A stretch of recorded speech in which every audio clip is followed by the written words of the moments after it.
Wala mang ganong post sa social media si Chris Aquino pero marami pa ring mga fans niya ang nag-aabang tungkol sa update ng kanyang kalusugan. Kaya naman marami ang natuwa ng linawin ni Dindo Balares ang tunay na kalagayan ni Chris matapos lumabas ang mga pictures nito na medyo nagkakaroon ng laman ng kanyang muka. At ayon na rin sa post, nagkakaroon ng pagbabago ang kanyang timbang na mula 82 pounds ngayon ay nasa 112 pounds na ito. Pero sabi ni Chris nananatiling payat ang kanyang mga binti pati na rin ang kanyang mga arms. Kaya naman hindi balance ang pagka-distribute ng taba sa kanyang katawan at mahina pa rin ang kanyang mga paa. Narito ang kwento ni Dindo Balares na nagpapasalamat sa mga taong patuloy na nagpe-pray para sa full recovery ni Chris Aquino. Marami ang nagpapadala ng private messages at nagtatanong kung Photoshop lang ba ang pictures na ito ni Chris at kung totoong ito na ang appearance niya ngayon. Totoo at genuine po ito, kuha ng kanyang kaibigan na si Miss Jing 3 weeks ago habang nandoon din ako sa private resort na kinaroroonan ni Chris. Pero unang-una at ang pinakamahalaga muna mula sa pusong pasasalamat po sa lahat na nagmamahal, nagmamalasakit at patuloy na nagdarasal para sa panunumbalik ng kalusugan ni Chris.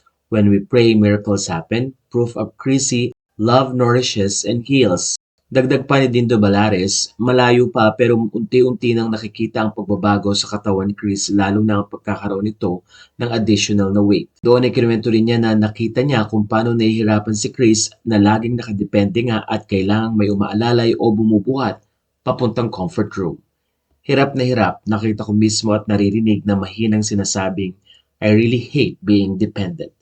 Dahil kailangan siyang alalayan kung gustong bumangon o dapat kargahin papunta sa comfort room pero tinitiis niya. Doon ay kinuwento rin ni Dindo Balares na maraming pagkakataon na bumabagsak sa sahig si Chris dahil na rin kala niya ay kaya na niyang bumangon at maglakad mag-isa. Sa bandang huli ay sinabi niya ang ganito, mabagal man ang mga resulta, tama ang desisyon niyang umiwas muna sa big city at manirahan sa tabing dagat para lumanghap ng sariwang hangin. Doon ay nakita rin nila ang pagbabago nga ni Chris dahil na rin sa labi nito na nag-start na maging dry at magpalit ng skin. May regeneration of skin crazy, sabi ko sa kanya. Ibig sabihin, may regeneration of cells din maging sa loob ng katawan mo. Last January, ang pinakamababa niyang timbang. 80 pounds was my lowest, kwento ni Chris habang nag-chat kami kahapon. Today, I am 112, but Kuya Dindo, my arms and legs below my knees are still skinny. The weight is in my thighs. My arms are also still thin.